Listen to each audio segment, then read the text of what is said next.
শেখ হাসিনাকে দেশে ফিরতে কার অনুমতি লাগবে?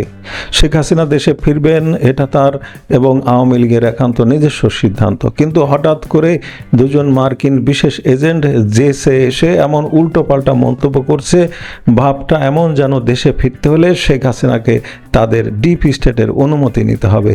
বাংলাদেশ কি তাদের করদ রাজ্য?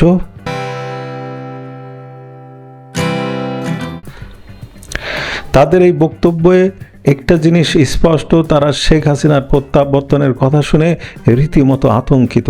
কথায় কথায় তারা বলছে শেখ হাসিনা এবছর বাংলাদেশে ফিরবেন। এটা কেবলই ফাঁকা বলি, তাদের কাছে এটা অর্থহীন বাক্য হতে পারে, কিন্তু এই অসংলগ্ন উক্তি প্রমাণ করে যে তারা মাথা খারাপ করে ফেলেছে। কারণ তারা খুব ভালো করেই জানে শেখ হাসিনা দেশে ফিরলে তাদের সব সাজানো চক্রান্ত আর নোংরা খেলা ধরা পড়ে যাবে। সুস্থ সচেতন মানুষের মতো কথা বলার ক্ষমতাই তারা হারিয়ে ফেলেছে।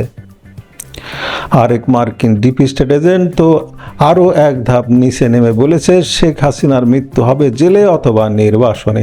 চিন্তা করুন কি অমানবিক আর নোংরা তাদের মানসিকতা। কোনো দেশের একজন সফল প্রধানমন্ত্রীকে নিয়ে এমন অশ্রাব্য ভাষায় কথা বলা যায়? আসলে যাদের বিরুদ্ধে 2024-এর জুলাই জঙ্গি হামলার ষড়যন্ত্রের পাকাপোক্ত প্রমাণ রয়েছে, আজ তারাই হঠাৎ করে এমন প্রলাপ বকছে।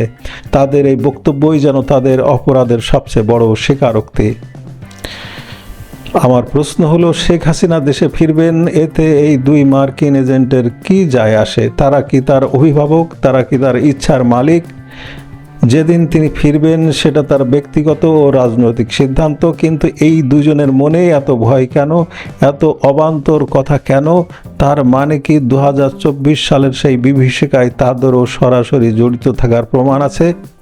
তাদের বক্তব্যই আজ তাদের বিরুদ্ধে সবচেয়ে বড় প্রমাণ।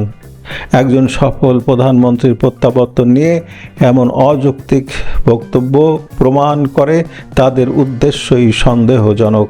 দেশের জনগণ এখন বুঝে গেছে এই দালাল চক্র কেন এত ভয় পাচ্ছে। কারণ শেখ হাসিনার হাত ধরেই উন্মোচিত হবে জুলাইয়ের জঙ্গি হামলার নেপথ্যের সব সত্য।